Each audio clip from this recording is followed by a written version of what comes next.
Very good morning, all of you all. This is the sixth module of the chapter, The Role of State in Economics Development.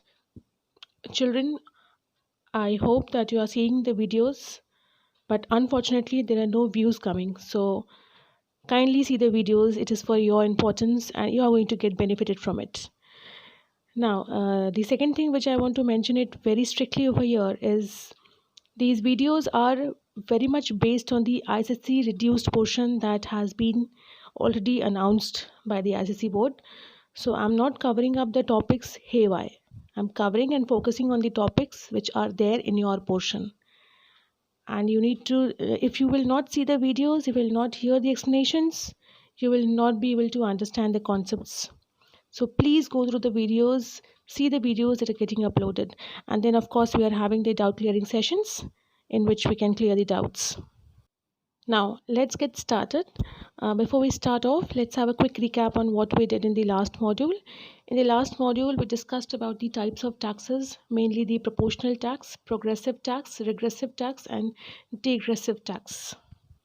In today's video, we are going to talk about monetary policy.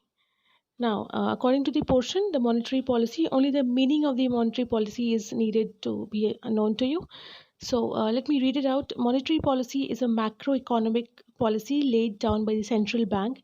It involves management of money supply and interest rate and is the demand side economic policy used by government of the country to achieve macroeconomics objectives like inflation, consumption, growth, and liquidity.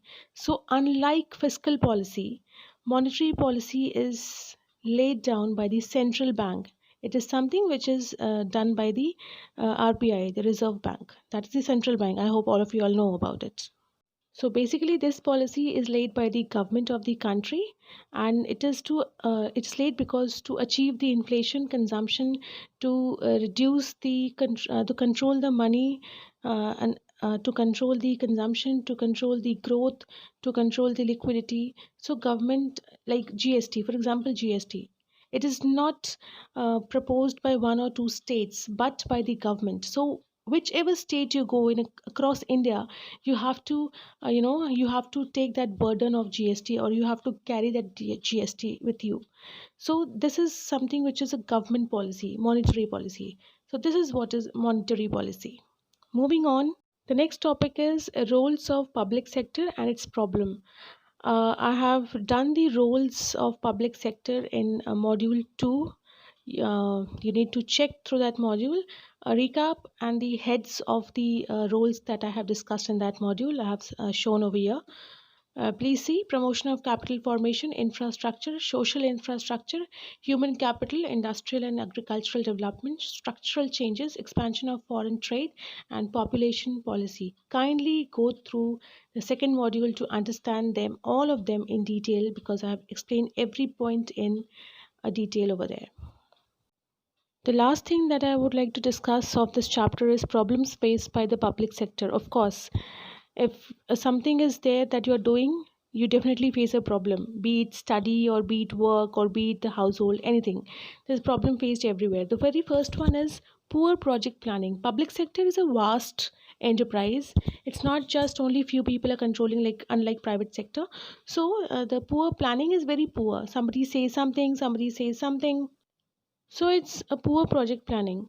Then overcapitalization. A person or a public sector people do not know how much capital to put there.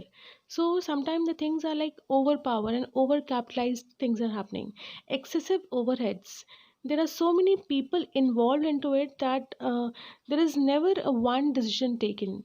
Somebody or the other, or some group or the other is against the decisions that is taken. Then overstuffing, one place where a thing can be done by one person, five people are working for that. A computer can solve a problem of lot of thing, but five people are working there. So it's a lot of overstuffing happening in the public sector. Then underutilization of capacity.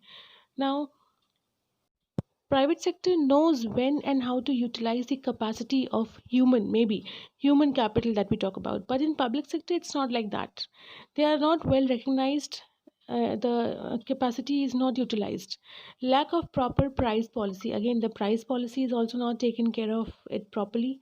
And inefficient management, because it is a public sector, government sector, it's like very lenient and very ill efficient management.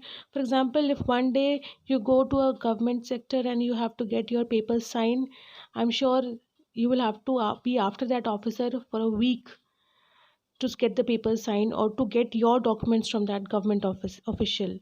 Basically, it's a general concept that government sector and public sector is not that fast working. It's not a myth, but yes, it is a concept, and it's something which is witnessed by a lot of people. So, inefficient management is there. Few more problems of public sector is like overextended, attempting to do too much with too few resources. The person has to do a lot of work and the resources are very much limited, and it's very poorly organized. You can see the keywords are underlined here, they are highlighted in yellow. Its decision making process may be irrational. So the decision making is irrational. It's not fast, it's not quick, and decisions are not solid and not valid. And staff may be mismanaged, again what I already explained in the last slide. Accountability may be weak. It may happen that accountability, or basically it's not accountability only, but maximum departments are weak and people are very lethargic if they work. Public programs may be poorly designed and public services poorly delivered. So government, the things which are coming from the government are definitely poor. If some medicine is coming from the government, at times it's coming, then second time you hear it's not coming, so it's very poorly management. So it's like that. The government sector is little less active. I apologize and I'm really sorry if I'm getting offensive with the government sector. But again, not all sectors are like this. There are certain sectors like defense and all who are on toes, people who are working and for whom we are staying safe at home. So it's not all the sectors, but because of few people, it is a general myth that the government sector do not operate nicely. And no intended offense to you, to the viewers, please. So it's not something which I just wanted to tell what happens basically in the government sector. And I also say that if the government sector of India start working full-fledged, then India won't be a developing country anymore. It will definitely develop in very less years. That's it in this chapter, guys. This is the last topic that I had to cover, and I have covered it. Please go through all the modules for the better understanding of the chapter. And till then, wait for the next video. Thank you so much for listening. Bye.